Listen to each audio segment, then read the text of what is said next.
Hi అండి, welcome to my channel PSM Telugu vlogs. ఈరోజు మీకు జొన్న పేలాలతోటి పేలపిండి ఎలా చేసుకోవాలో చూపించబోతున్నానండి.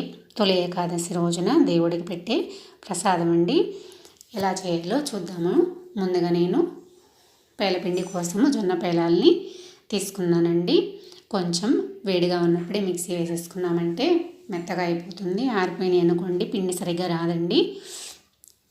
ఇందులోకి సరిపోను బెల్లం తీసుకున్నానండి. సరిపోను తర్వాత యాలకులు తీసుకున్నానండి.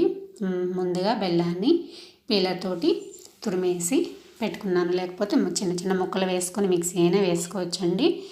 ఇప్పుడు పేలాలని ఒక మిక్సీ గిన్నెలోకి తీసుకొని అందులోకి 2-3 యాలకుల్ని యాడ్ చేసుకోండి. 2 సరిపోతాయండి.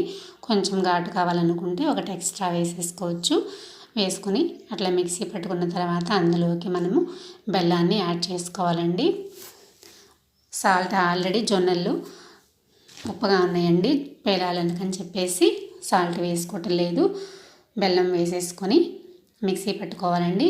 సరిపోకపోతే చూసుకొని నేను కొంచెం మళ్ళీ వేసుకొని మిక్సీ పట్టేసుకున్నాను. ఇంకంతేనండి, పేలాల పిండి అయితే మనకి రెడీ అయిపోతుంది. చూసారా కదా, చాలా మెత్తగా అయిపోయి చాలా బాగా వచ్చింది కదా పిండి. ఇప్పుడు ఒక ప్లేట్లోకి తీసేసుకుందామండి. దేవుడికి ప్రసాదంలా పెట్టుకోవడానికి చాలా బాగుంటుందండి. దీన్ని ఒక బాక్స్లో స్టోర్ చేసుకుని కూడా పెట్టుకోవచ్చు.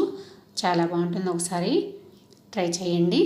నా వీడియో కనుక నచ్చినట్లయితే లైక్ చేయండి, సబ్స్క్రైబ్ చేయండి, షేర్ చేయండి. Thanks for watching.